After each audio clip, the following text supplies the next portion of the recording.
Atenção para o toque de 5 audiovisuais. Audiovisual. Audiovisual. Audiovisual. No audiovisual. Audiovisual.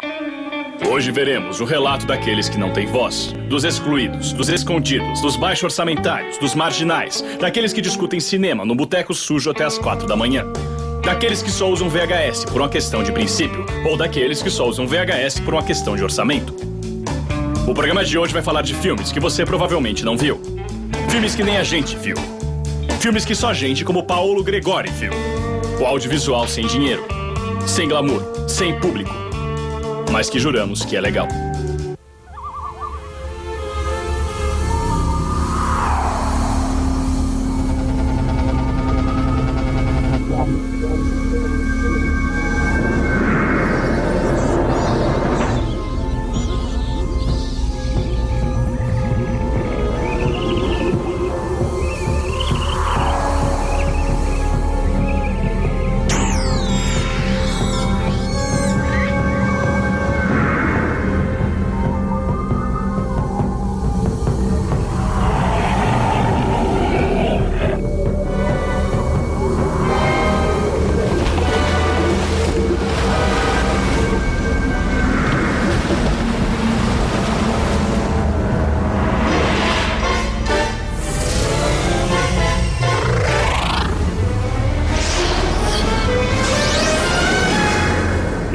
Planeta dos seres audiovisuais.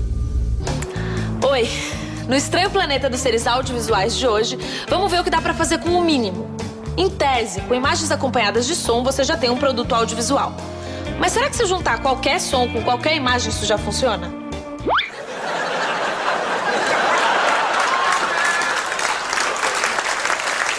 Então, o que será que é o mínimo pra se ter uma narrativa audiovisual? No cinema, como disse Glauber Rocha, basta uma câmera na mão e uma ideia na cabeça. Na TV, 2 pessoas conversando na madrugada já se configura como um talk show. E na internet, se você tiver uma webcam, nem precisa de uma ideia muito boa. Mas para entendermos a beleza de se fazer muito com pouco e produzir à margem da indústria, vamos logo para o nosso primeiro entrevistado.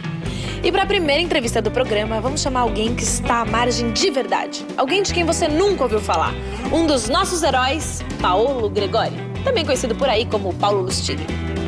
Cineasta, crítico, professor, Gregori foi stalker de Jean-Luc Godard na Suíça, se passou por Abbas Kiarostami em São Paulo, entrevistou o bebê que caía na escadaria de Odessa no encoraçado Potemkin, e ainda assim você nunca ouviu falar dele? Não é à toa.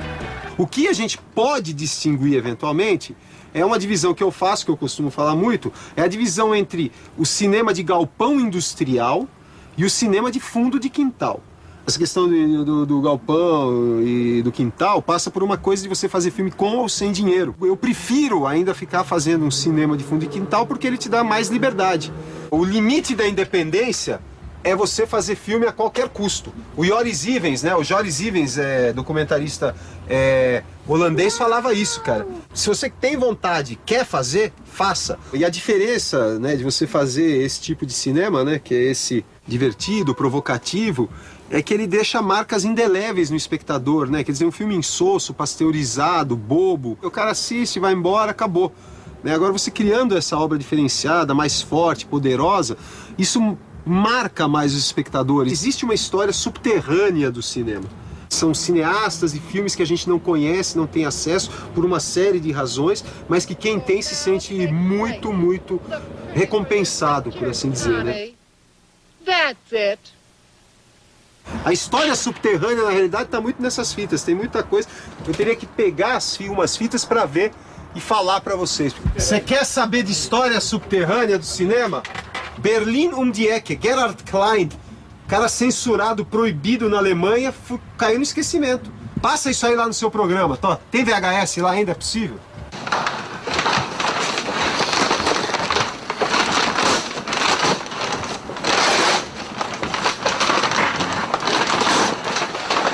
Cara, chegou essas fitas VHS aqui, eu preciso que você baixe todas elas. Fita VHS? Nunca vi. Ich will ja gar nicht tanzen. Ja, ich habe meine Anweisung. Ich darf Sie gar nicht rein. Ich bin extra frisch gewaschen. Ja, ich habe meine Anweisung. Noites de Diamante. Noites de Diamante, um dos maiores filmes da história do cinema, história subterrânea, ninguém conhece. Quem conhece Noites de Diamante aí? Quem já ouviu falar no Jan Nemetz, maior cineasta do mundo, um dos maiores, junto com o Marco Ferreri, Enquanto o Minnesota estava sendo premiado, o Ian Nemeth estava catando latinha na praia de Malibu, na Califórnia, né? Leva lá. Mas devolve depois, hein?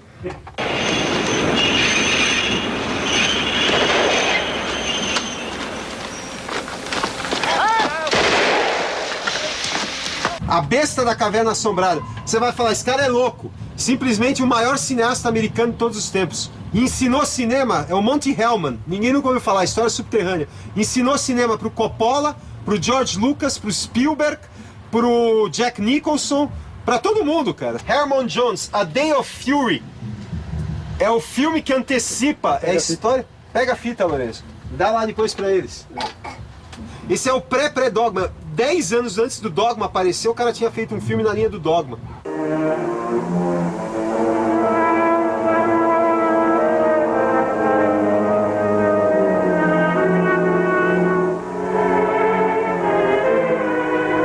O Brasil teve um verdadeiro momento subterrâneo no seu cinema. Entre as décadas de 60 e 80, foram produzidos inúmeros filmes. E por falta de cuidados, muitas dessas pérolas não existem mais. Vão ficar apenas na memória ou na imaginação.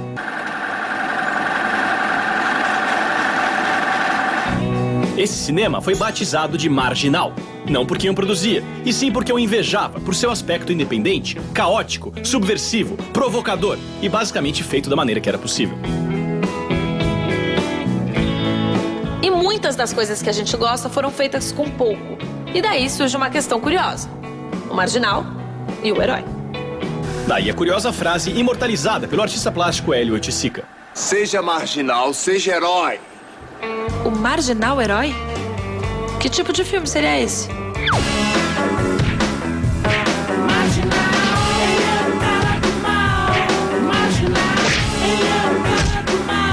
Marginal herói, o herói marginal. Pra acreditar em uma coisa maior, às vezes ajuda a ter uma musa. Agora a gente vai ver uma entrevista com a atriz Helena Inês, a musa do cinema marginal. Esse apelido de cinema marginal, né, que foi dado, é uma maneira de diminuir algo e limitar, estar à margem. Mas, na verdade, naquele momento, quem estava muito à margem era o país.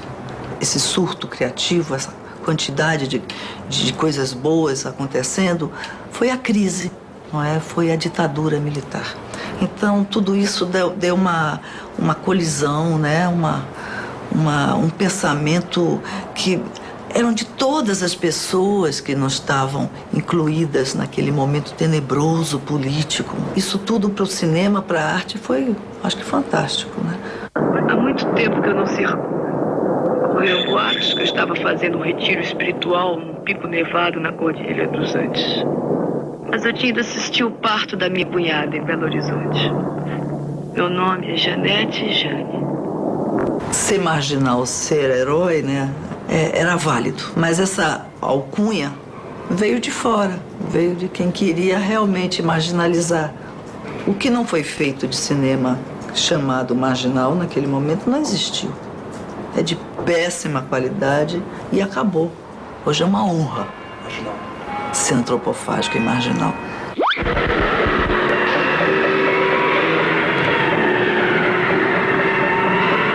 E na mesma boca do lixo do cinema de invenção, havia um homem que tinha uma meta menos teórica. A dele era mais simples, queria fazer filmes de terror. Assim como seu público, ele também tinha medo. Medo de não ter dinheiro para filmar, finalizar, exibir ou alguma outra coisa assustadora. E se ser marginal era ser herói, ele foi um grande herói. Ou um vilão. Enfim. Senhoras e senhores, com vocês, José Mojica Marins.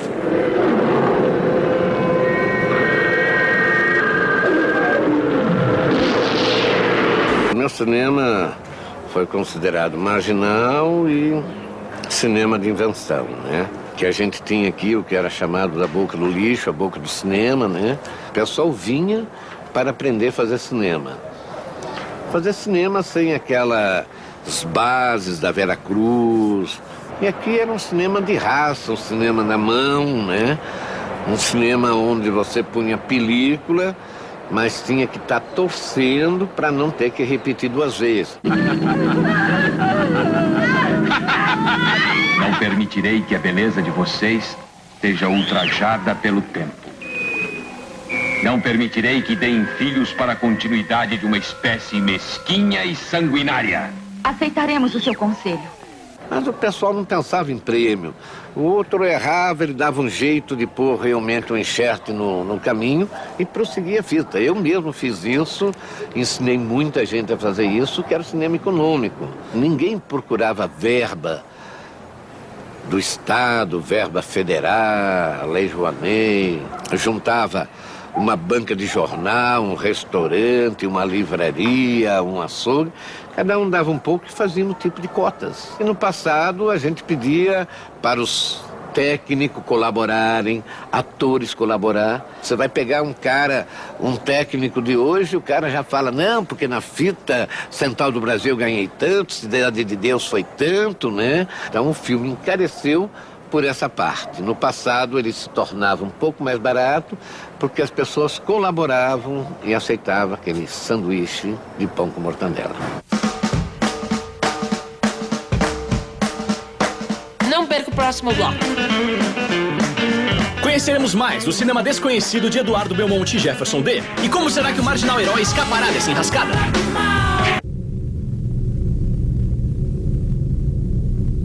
Estamos de volta no estranho planeta dos seres audiovisuais. No episódio de hoje, continuamos descendo cada vez mais fundo no mundo subterrâneo do audiovisual. Já passamos até pelo Zé do Caixão. E daí, chegamos num outro conceito do programa. Subterrâneo, por definição, o underground. Underground é aquilo que fica por baixo da terra, como o metrô e as minhocas. É o oposto de mainstream, que é aquilo que está ao alcance de todos. E esses são basicamente os dois tipos de informação que existem. Aqueles que chegam até você e aqueles que você foi atrás. Por exemplo, você provavelmente não vai a um cineclube sujo às 11 da noite num bairro perigoso para ver o Titanic.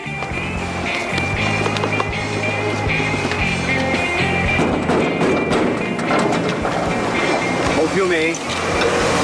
E se você já viu na vida alguma produção da Troma Filmes, não foi na sessão da tarde. Underground está mais ligado a uma forma de distribuição e orçamento, mas acabou se formulando como um gênero estético, até como uma palavra legal para justificar a tosquice do seu filme. Normalmente, os filmes undergrounds não têm muitos financiadores, e nem obrigação de estourar nas bilheterias. Talvez por isso, eles tenham a liberdade, muitas vezes não encontrada nas grandes produções. O José Eduardo Belmonte é um cineasta que nos últimos 6 anos já fez 4 longas-metragens, todos bastante independentes. Mesmo assim, poucas pessoas ouviram falar dele. Então, quiçá ele possa desmistificar a liberdade no underground pra gente. Você vai pra guerrilha porque você tá à margem, né? E você precisa criar um meio de sair da margem, né? É um processo muito contraditório, porque ao mesmo tempo que você, quando não tem orçamento, tem muita liberdade, que é uma famosa frase de Sérgio Bernardi, que falava que quando você não tem nada, você pode tudo, né? De certa forma, você tira um risco, que é você diminuir a interferência que um processo com grana tem, mas você aumenta o seu risco no sentido de, será que eu consigo terminar esse filme? Porque também é muito ruim você fazer filmes para 5.000 pessoas, 10.000 pessoas, isso aí é horror. Não dá mais para pensar em um filme sem ter um esquema mínimo de distribuição, um filme que as pessoas possam ver, né? Acho que a grande busca nossa é tentar criar uma indústria, mas também saber que existem várias alternativas, que isso é um mercado, né? É você ter uma diversidade, né? De fato. Eu acho que é totalmente errado, assim, essa coisa de estar no underground para querer fazer bons filmes. Isso aí é um pouco fetichismo, eu acho. Um filme independente, da raça, que tem verdade. Eu acho que é muito mais uma postura, é muito mais uma necessidade do que uma política, necessariamente.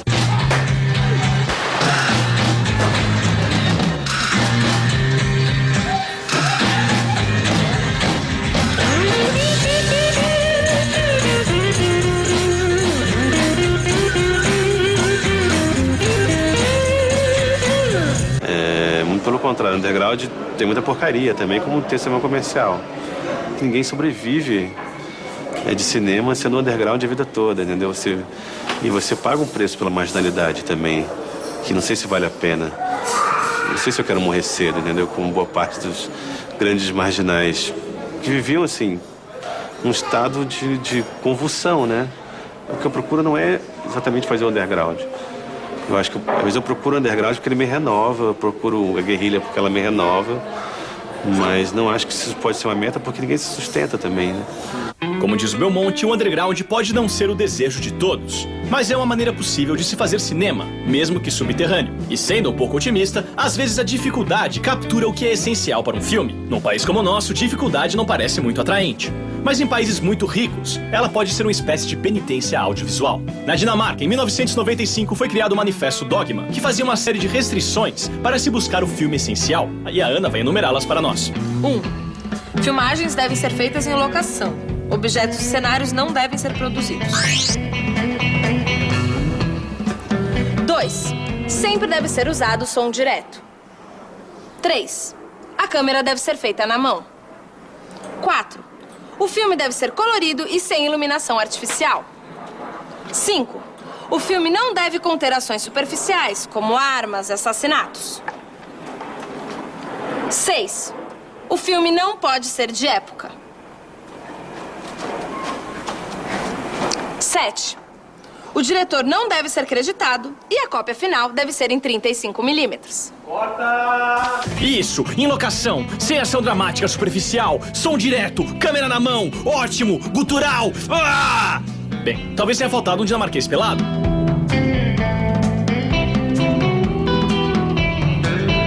Ou talvez falte mesmo uma boa ideia. E para ir atrás dessa boa ideia, podemos falar com alguém que já fez um dogma. Ou melhor, já fez o seu próprio manifesto. É o caso do Jefferson D., que criou o Dogma Feijoada, feito em vídeo e só com atores negros. Onde fica a sua terra? Agora a gente vê a entrevista com Jefferson D. Hoje em dia é possível, do ponto de vista do criador, ele ser um cineasta marginal, ser subterrâneo. Só que o cara vai lá, faz o filminho dele, edita, sonoriza e mostra pra mãe e apaga. Porque se ele for expor isso na internet, caiu na rede é peixe, caiu na rede hoje, caiu no mundo, né? E aí o sentido de marginal, o sentido de subterrâneo parece que se perde um pouquinho, né?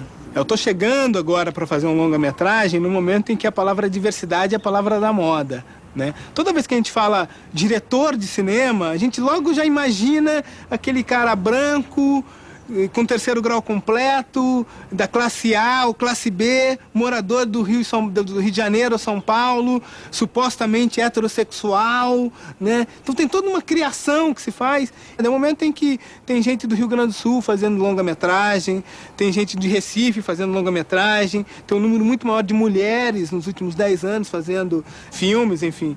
E, obviamente, um número cada vez maior de negros também fazendo filmes no Brasil. Os grandes filmes brasileiros, Tropa de Elite, Cidade de Deus, Central do Brasil, em geral, o protagonista é um homem negro. Né? E, no entanto, a gente nunca teve essa oportunidade de mostrar a nossa visão sobre o país. Eu também quero contar como eu vejo o Brasil. Isso não quer dizer que branco tem que fazer filme de branco, gay tem que fazer filme de gay, porque senão Baby Porquinho não teria como ser um filme feito, né? No Brasil, por exemplo.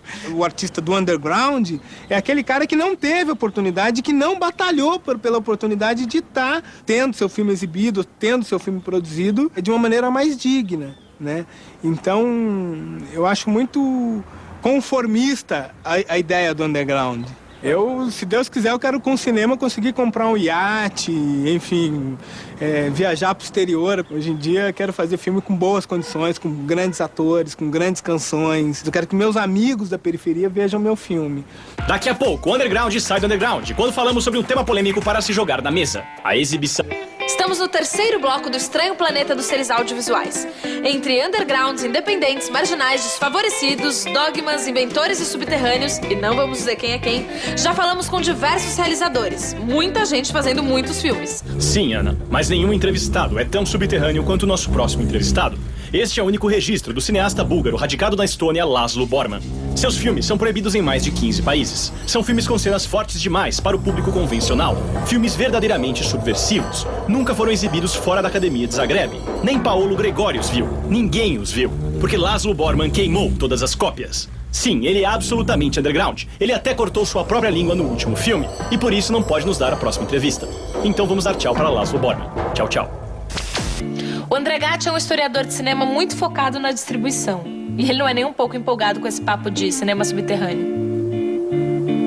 O cinema no Brasil, ele sempre foi meio marginal, né? Então, assim, o próprio cineasta brasileiro, a rigor, ele é um marginal porque ele não tem acesso ao seu próprio mercado. O circuito de exibição, melhor dizendo, ele não foi feito para receber os nossos filmes. Nós vamos numa videolocadora, o filme brasileiro de ação, de ficção, documentário, seja lá o que for, ele não está diluído nas prateleiras junto com esses títulos das principais distribuidoras. Não, ele está lá separado, numa caixinha lá, cinema brasileiro. Você tem uma moçada aí que está fazendo um cinema que não é esse cinema do Bruno Barreto, não é o cinema do Hector Babenco, não é o cinema desses caras aí que já estão institucionais. É uma outra linguagem, um outro cinema, que vai por uma via de um cinema mais transgressor, eu diria.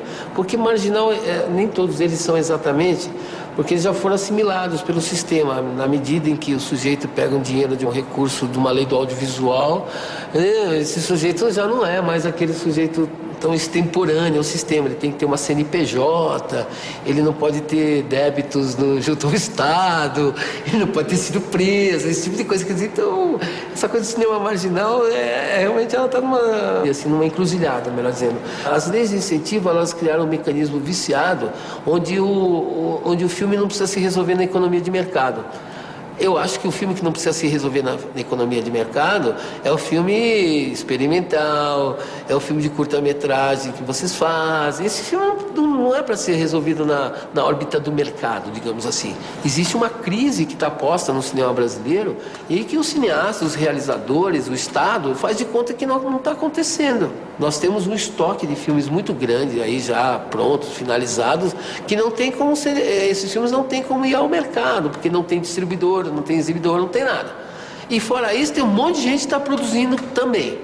Então vai chegar um momento, não sei exatamente quando e quantos filmes nós teremos, nós vamos ter um lote enorme de filmes que não vão ser exibidos, gente. Sabe o que é isso? Quer dizer, então o dinheiro público vai ficar bancando esse tipo de produção? Tudo bem, que eu acho que todo mundo tem que praticar seu ofício e tal, mas não às custas de um dinheiro público que poderia ser investido em outra maneira mais interessante, digamos assim, né? Sim, o cinema subterrâneo não é fácil, nem muito bem remunerado, mas ele dá margem a frases proféticas para concluir o programa. Como disse o Belmonte, que disse que o Sérgio Bernardes disse, quando você não tem nada, você pode tudo. Ou como diria Bob Dylan, when you have nothing, you have nothing to lose. Ou como diria o Zé do Caixão, o verdadeiro amor ao cinema está naquele sanduíche de mortandela. Ou como diria o Paulo Gregório, se o mundo é um lixo, viva o lixo.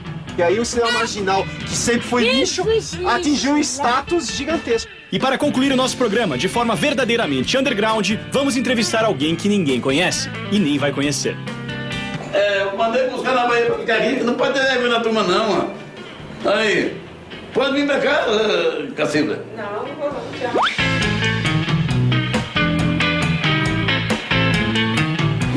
Ai, Marginal, você é meu herói. Você salvou o dia.